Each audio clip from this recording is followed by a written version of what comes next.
Dokter 01 AWALMULA. Ara, teriak seorang wanita setengah parubaya dengan penuh emosi saat melihat tumpukan baju kotor di dalam keranjang yang belum dicuci.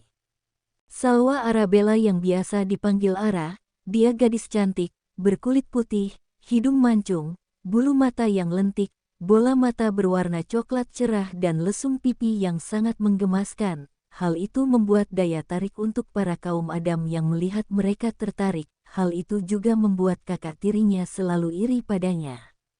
Ara anak dari pasangan Rusli Hasan dan Sri Sukma, namun Sri Sukma ibunda Ara telah meninggal sejak Ara berusia 5 tahun. Tak berselang lama setelah sang ibu meninggal dunia, ayahnya menikah kembali dengan Winda yang berstatus janda beranak satu. Dari sanalah awal penderitaan Ara, semenjak ayahnya menikah lagi dengan Winda. Ayahnya tak lagi menyayangi atau memperdulikannya. Ayahnya terlalu sibuk dengan pekerjaan dan istri barunya itu. Entah apa salahnya sampai-sampai ayah kandungnya kini tak memperdulikan dirinya. Bahkan saat ia tengah disiksa dan dikatakan bodoh atau kata-kata yang tidak enak didengar pun, ayahnya hanya diam, tak pernah menegur ibu tiri dan kakak tirinya atau membelanya. Terkadang ia berpikir, apa ia anak kandung ayahnya atau bukan? Keren melihat sikap ayahnya yang begitu berbeda saat memperlakukan dirinya dan Selin. Ayahnya itu sangat sayang dan perhatian dengan anak titinya itu berbeda terbalik kepatnya. Ara yang sedang mengepel rumah pun segera berlari ke arah sumber suara, meninggalkan ember dan alat pelnya begitu saja di ruang tamu. "Ada apa, Ma?" Tante Ara dengan nafas yang ngos-ngosan karena berlari dengan tergesa-gesa. Winda menoyong kepala Ara saat Ara sudah ada di hadapannya sehingga otomatis kepala Ara terhuyung ke samping. Ara hanya diam saja menadapatkan perlakuan seperti itu dari ibu tirinya. Baginya hal seperti itu adalah makanan sehari-hari baginya. "Ada apa katamu? Apa kau tidak lihat tumpukan baju kotor itu?" "Hah?" teriak Winda sambil menunjuk ke arah tumpukan baju kotor di dalam keranjang. "Ya, Ma, nanti rencananya setelah mengepel aku mau mencucinya," jawab Ara sambil menundukkan kepalanya. Teriak seseorang dari ruang tamu. Ara dan Winda yang mendengar teriakan orang tersebut pun langsung berlari ke arah ruang tamu tempat sumber suara itu. "Astaga, Selin, kamu kenapa duduk di lantai seperti itu?" tanya Winda yang merasa heran dengan anak kesayangannya itu duduk di lantai. Sedangkan Ara hanya diam saja tanpa ada satu kata pun keluar dari bibir cantiknya. Sesekali ia menahan senyumnya dan berkata dalam hati, syukurin, sebenarnya ia tahu apa yang terjadi dengan kakak tirinya itu. "Ma, aku bukan duduk di lantai, tapi aku terpeleset," ucapnya sambil meringis kesakitan di bagian bokongnya. "Ini pasti ulah Ara yang mengepel lantai." "Hang tidak becus," ucap Selin lagi sambil menatap tajam ke arah Ara yang sedang berdiri di samping Winda ibu tirinya. Selin Anastasia adalah anak Winda dari suaminya yang pertama. Usia Selin dan Ara terpaut 3 tahun. Selin selalu berpenampilan modis mengikuti gaya kekinian. Berbeda dengan Ara yang selalu berpenampilan biasa saja, Selin mempunyai sifat sombong, egois dan iri dengki. Winda langsung menatap tajam ke arah Ara yang berada di sampingnya itu. Dengan cepat Winda langsung menarik rambut Ara ke belakang sehingga membuat Ara meringis kesakitan.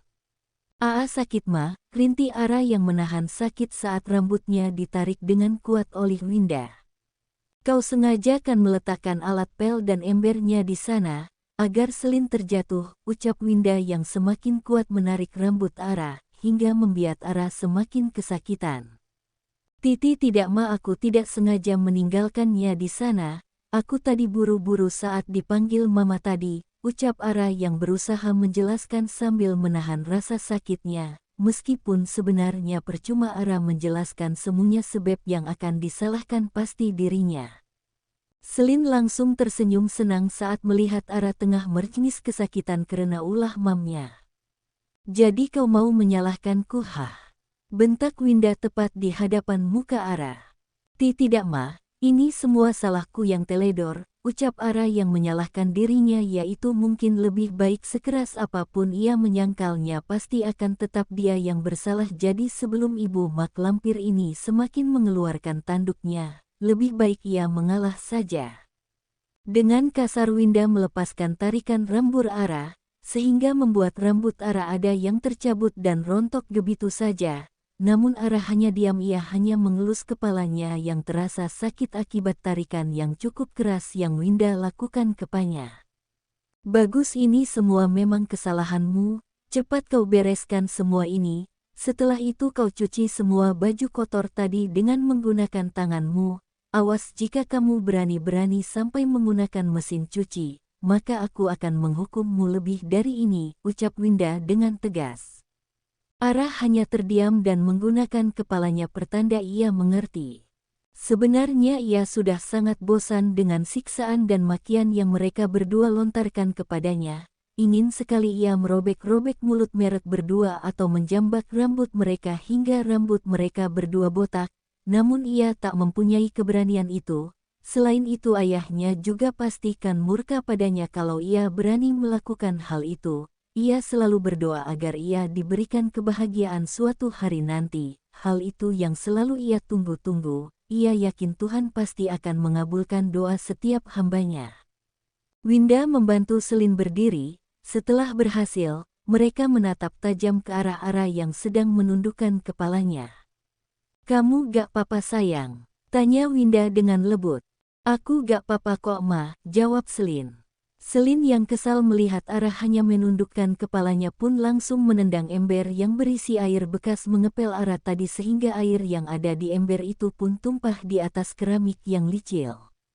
Hal itu membuat Selin dan Winda oleng dan terpeleset dan mengakibatkan bokong mereka bersilaturahmi dengan keramik yang keras, basah dan licin itu karena bekas air bekas pel yang Selin tendang tadi. Mama Selin!" teriakan mereka bersamanya sambil menahan rasa sakit di bokong mereka. Ara menutup mulutnya sambil menahan tawanya. Dalam hari ia bergumam, rasakan, itulah pelajaran buat kalian yang kejam terhadapku. Terima kasih Tuhan, telah membalaskan rasa sakitku kepada mereka. Ia merasa senang sekali melihat mereka terkena balasan dari perbuatan mereka sendiri. Di sebuah perusahaan seorang laki-laki setengah parubaya sedang memarahi anak buahnya, karena anak buahnya itu telah meminjam uang perusahaan yang jumlahnya cukup besar dan belum mengembalikannya, padahal sudah jatuh tempo yang telah disepakati, bukannya mau membayar dia malah mau meminjam lagi. "Saya tidak mau tahu, pokoknya kamu harus segera mengembalikan uang perusahaan yang kamu pinjam. Sekarang juga," tegas Bram Alaska yang merupakan pemilik perusahaan Alaska.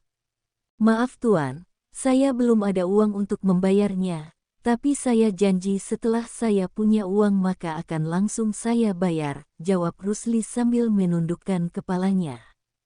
Rusli meminjam uang perusahaan untuk menyenangkan anak, istrinya dan juga untuk berjudi online. Jumlah uang yang dipinjam Rusli adalah 300 juta dalam tempo 5 bulan. Kini sudah 6 bulan lamanya Rusli tak kunjung membayar hutang, malah ingin menambah hutang lagi. Hal itu membuat Bram Alaska selaku pimpinan di perusahaan Alaska menjadi geram dan marah dengan apa yang dilakukan oleh Rusli yang merupakan direktur pemasaran di perusahaannya itu. "Saya tidak mau tahu, pokoknya kamu harus membayar hutangmu sekarang juga. Dan saya tidak akan meminjamkan uang lagi kepadamu sebelum kamu melunasi hutang-hutangmu itu. Saya mohon Tuan, saya sangat membutuhkan uang itu untuk membayar hutang saya di rentenir. Kalau tidak segera dibayarkan, maka mereka akan menyita rumah kami," ucap Rusli dengan memohon, karena ia tidak mau sampai istrinya tahu kalau dirinya mempunyai hutang di rentenir untuk berjudi online. "Tidak Rusli, saya tidak akan meminjamkan uang lagi padamu. Bisa-bisa perusahaan saya gulung tikar kalau kamu terus-merusan meminjam uang di perusahaan ini. Saya mohon Tuan, tolong kali ini saja, setelah ini saya tidak akan meminjam uang perusahaan lagi. Kalaupun saya tidak bisa membayar maka saya akan berikan anak gadis saya kepada Anda Tuan, untuk penghangat ranjang Anda Tuan," Rusli terus memohon agar Bram atasannya itu mau meminjamkan uang kepadanya, sampai ia rela menawarkan anak gadisnya kepada Bram. Yang Rusli tawarkan tentunya adalah karena ia tidak akan mungkin menawarkan Selin anak kesayangannya itu. Sebenarnya Bram ingin marah mendengar ucapan Rusli yang menawarkan anak gadisnya untuk menghangatkan ranjangnya. Bisa-bisa ia digorok lehernya oleh sang mama. Meskipun ia duda tapi ia akan berusaha untuk setia dengan mendiang sang istri. Namun Bram seketika teringat dengan putra semata wayangnya. "Bisa saya lihat dulu anak gadismu?" tanya Bram sambil menatap Rusli. Rusli langsung tersenyum senang. Ada kemungkinan atasannya ini mau menerima anak gadisnya untuk menghangatkan ranjangnya, mengingat atasannya ini adalah seorang duda. "Bisa tuan, sebentar saya cari fotonya terlebih dahulu," ucap Rusli yang langsung mengeluarkan ponselnya dari saku jasnya dan mencari foto anak gadisnya. "Ini tuan, umurnya baru 21 tahun. Dia masih perawan," ucap Rusli sambil menyodorkan ponselnya kepada Bram atasannya. Bram langsung mengambil ponsel Rusli dan langsung melihat foto gadis cantik dan ayu itu tersenyum. "Anak yang manis, sepertinya ia gadis baik-baik, semoga saja dia mau dengan dewa," gumamnya dalam hati sambil melihat foto anak gadis Rusli. "Apa kau bisa menjaminnya kalau dia masih perawan?" tanya Bram dengan penuh selidik. "Saya jamin tuan, anak ini selalu berada di rumah, dan tidak pernah keluar dari rumah," ucap Rusli sangat yakin kalau anak gadisnya itu masih perawan. "Baiklah, saya mau anak gadismu itu untuk putra saya," ucap Bram dengan tegasnya. "Untuk putra Anda tuan, bukan untuk Anda?"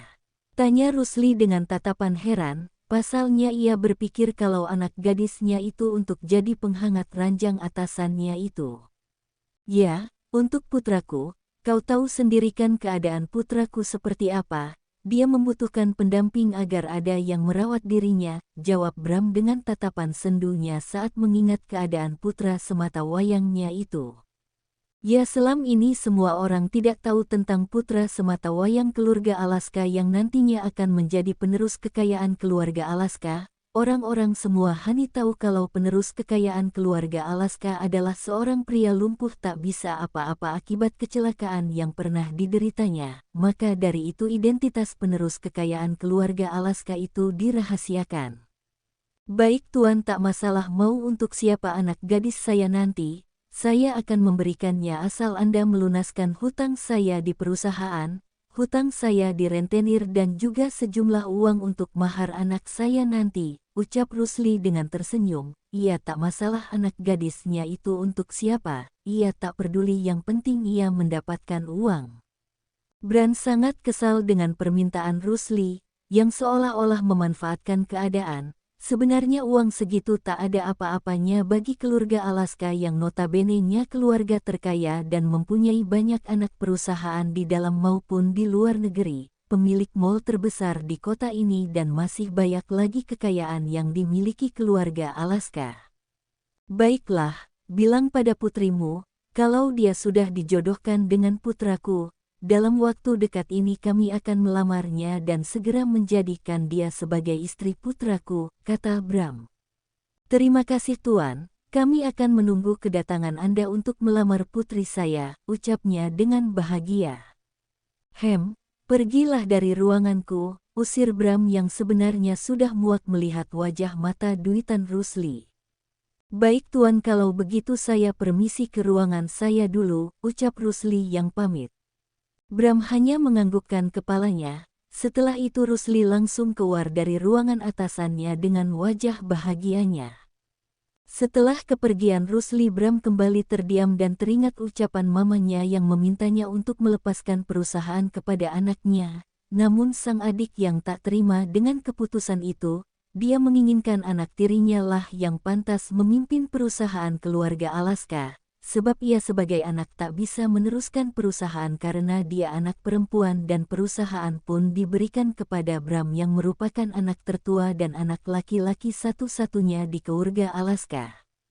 Setelah sang adik melayangkan protesnya kalau perusahaan Alaska akan diberikan kepada Dewa Alaska yang merupakan putra satu-satunya dari Bram, maka dari itu mamanya memberikan syarat siapa yang terlebih dahulu menikah, maka dialah yang akan memimpin perusahaan. Sebenarnya Bram tak masalah kalau perusahaan keluarga Alaska dipimpin oleh anak tiri adiknya, namun ia tahu bagaimana sikap dan perilaku anak tiri adiknya itu. Maka dari itu ia akan memperjuangkan agar perusahaan Alaska tak jatuh ke tangan anak tiri adiknya itu. Jangan lupa like, komen, dan share.